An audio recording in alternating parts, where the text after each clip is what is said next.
Hello and welcome to the Happy Little Futures podcast. First of all, let's get started with a nice deep breath into your stomach and out through your mouth. Fantastic. So it is the 30th of November, which means that tomorrow is December. The month that we have been on the countdown to for the past 12 months in this household. I'm sure we're not the only house that's had a, when is it Christmas? When is it Christmas? How many sleeps till Christmas? When is it Christmas? Is it Christmas yet? When is it Christmas? When it's Christmas, is it then going to be my birthday? Is it my second birthday after Christmas? When's my birthday? Is it Christmas yet? When's Christmas? How many sleeps till Christmas? I am pretty sure this is not our household alone. I am pretty sure that your kids are emanating some form of excitement as well. You might be doing it yourself. I'm excited. I like Christmas. I like the atmosphere. I like the family time. I like the dark nights and the coziness. I like the Christmas lights in the morning. I like all of that. However, it's stressful. It's very stressful. And it's there's lots of expectations. Things are bigged up so much for the kids that they don't know which way to turn. They don't know what's exciting, what's not. They don't know what's around the corner. They want all the gifts. We've got one here at the moment who is worrying about money at the age of 6, and I have no idea where this has come from. It started after Children in Need, so I think she's picked up on stuff there, and she's a very sensitive soul, bless her. So I think she's worrying about money and stuff like that, and all of that, having heard a bit more about sort of poor children and stuff in Children in Need. So we've got conversations about that a lot, and it's all very mixed emotions all the time. Our son is up and down all the time, with being fine one second, emotional the next second, excited the next second, sort of frustrated that it's not already Christmas in the next second. It's all fun and games here at the moment. So, how are we going on these next few weeks? What's my plan? What's the plan, Lucy? So, first of all, I am going to be meditating a lot more and trying to recenter myself and reconnect with myself in these moments a lot more. There is a lot of things to get caught up in.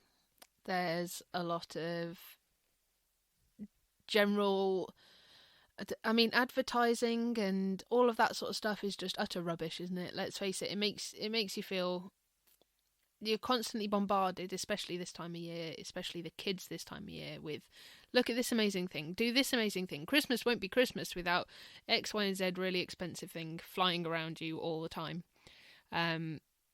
So I'm doing a lot of work on releasing that stress that these things hold.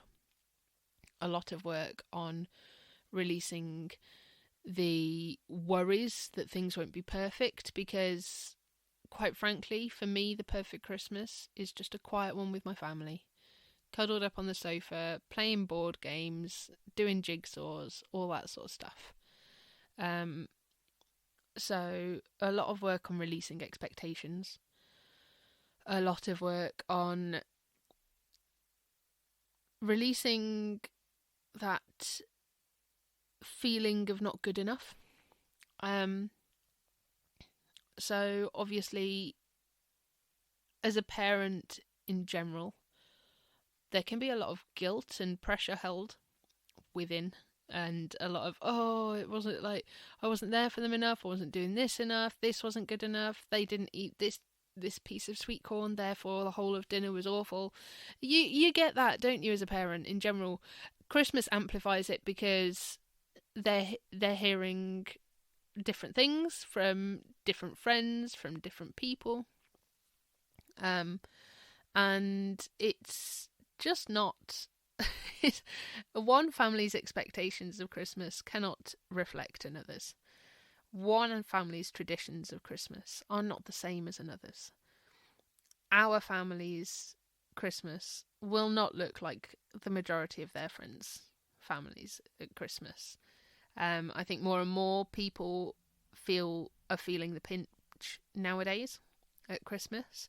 We definitely are. We've had a multitude of things that have needed doing in the house, and the pinch is real, guys. But it's about prioritizing to us what's important and reflecting that with the kids. It's about helping them to understand in the moment that presence, as in being present at Christmas, is what's most important of all. And I'm not saying there's not going to be presents. I'm not saying that it's not all going to be like perfect as far as they're concerned. But there is so much pressure and stress put on us as parents throughout Christmas that I think it's so easy to get lost and worry, and as a consequence not be present for ourselves and our children, because we are worried that they're not going to be having the best time ever. We are worried that they're not going to be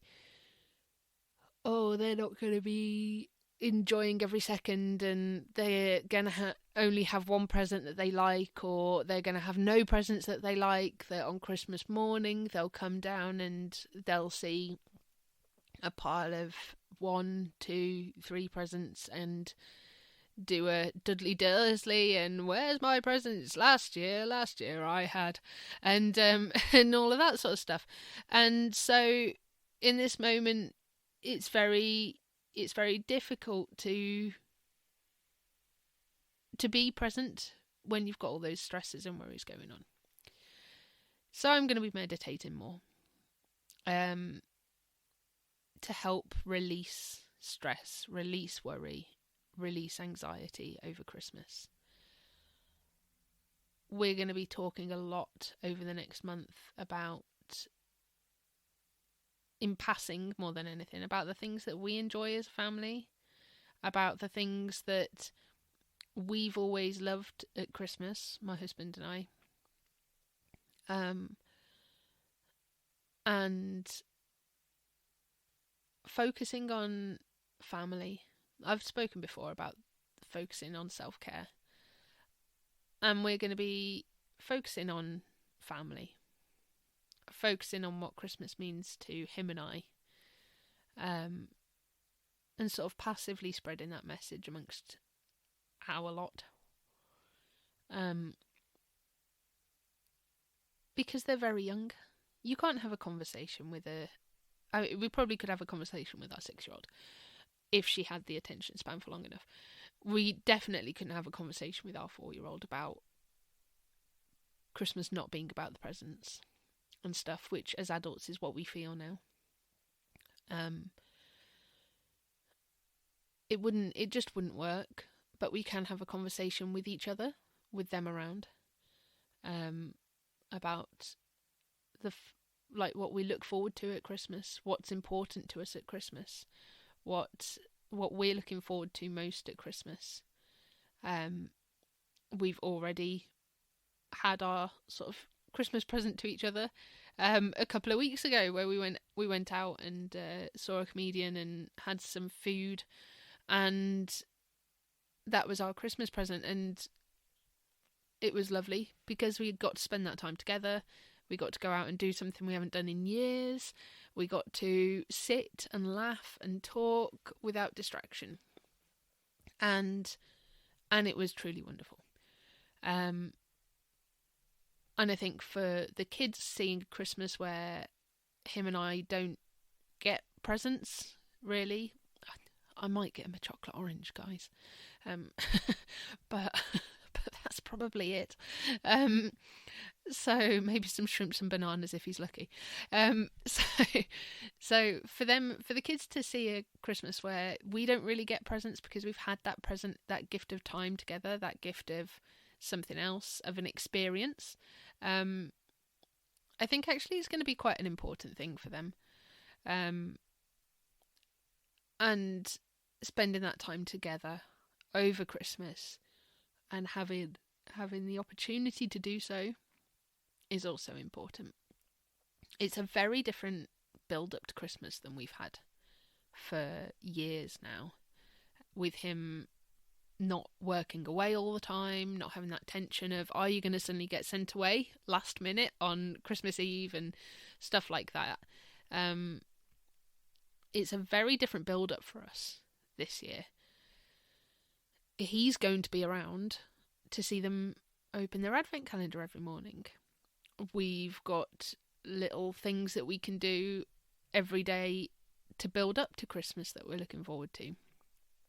And I think this is part of the gift that Christmas gives, the gift of time, the gift of presents.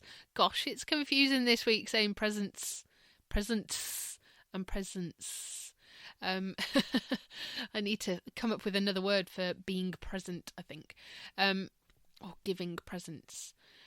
It's going to be a much more present, a Christmas where we are much more present as a family and as parents. I am downplaying the gifts of presents massively, because we don't have a big house. I've been speaking about decluttering, I've been speaking about simplifying, and there is the odd thing that our children want, which they would probably actually enjoy going out and buying themselves if they're fortunate enough to get money off people. They actually really enjoy the experience of going out and buying something that they want, and it teaches them the value of money. It teaches them sort of restraint and sort of that experience of making decisions and stuff. So they like doing that, and we like them to do that and enjoy that experience with them. So they won't be getting everything that they've asked for, which actually the main thing that they've asked for is a chocolate orange. So we'll have to see what happens on that. So it's a very different experience really to previous Christmases. Like I said, I'm trying to simplify, so we're not getting much. I've been very focused over the past few months as to what they are actually interested in, what they actually enjoy playing with, what they actually do, how they play.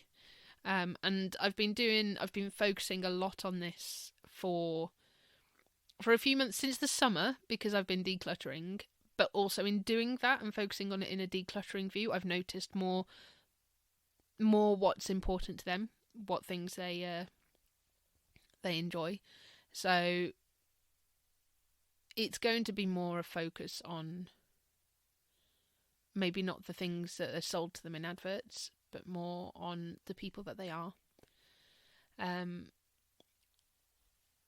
trying to sort of look at the next few weeks where we've got visits to family and stuff like that, and let go of that pressure of traditions. We've got traditions that we have. We put up the Christmas tree last weekend, and we always have party food and watch Muppets Christmas Carol afterwards. That is our little family of 5 tradition. That's something that my husband and I have done since before the kids. We used to have Love Actually added on the end. As it happens, he's not so keen, and we've not watched it for a while, and we can't watch it with the kids anyway. So that's not happened in a few years. But yeah, so we've done that. That's our main tradition.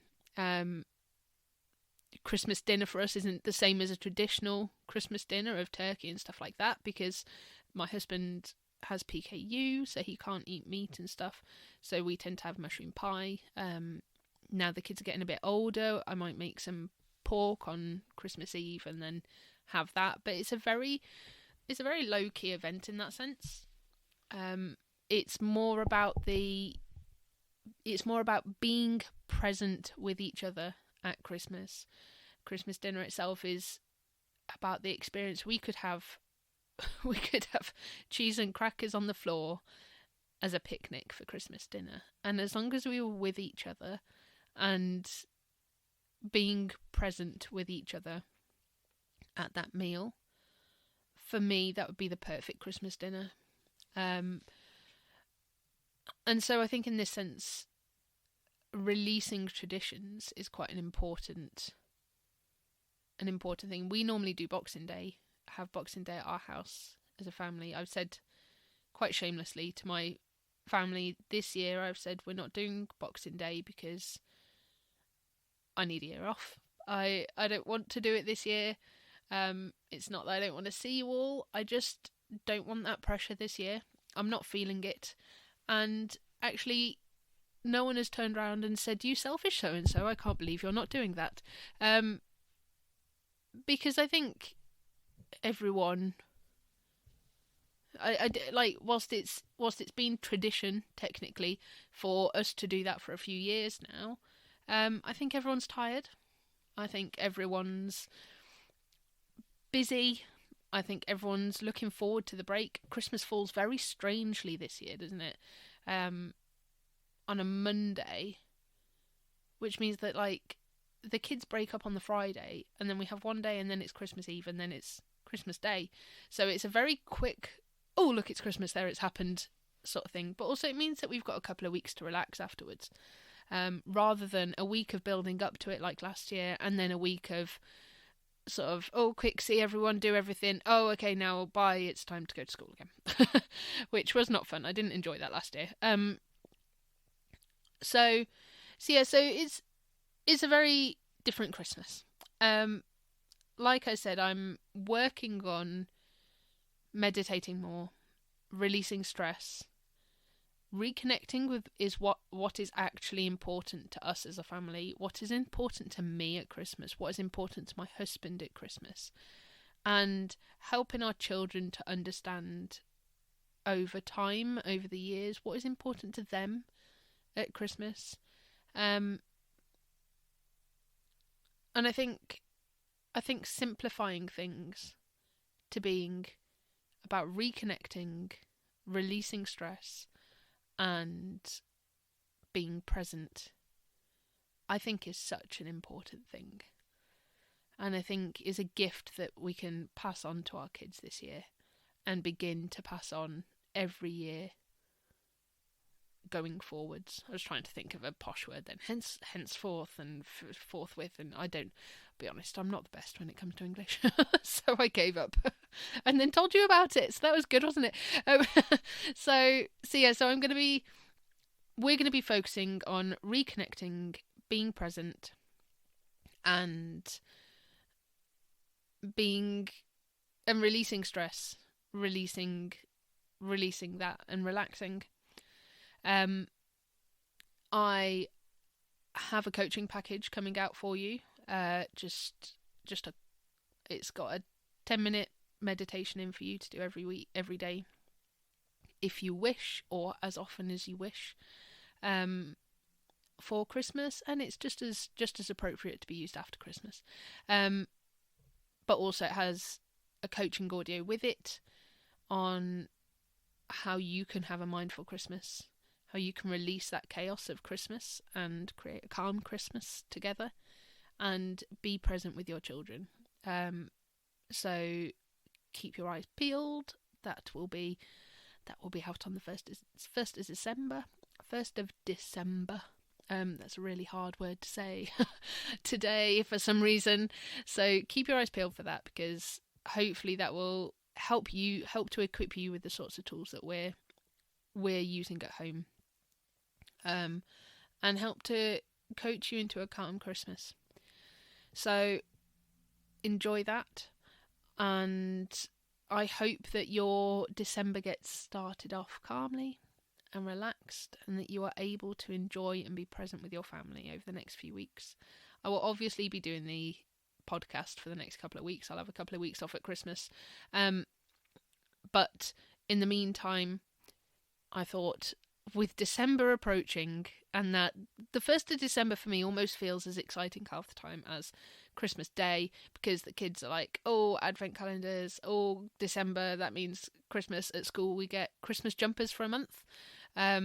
So hopefully there's some buried in a loft somewhere. So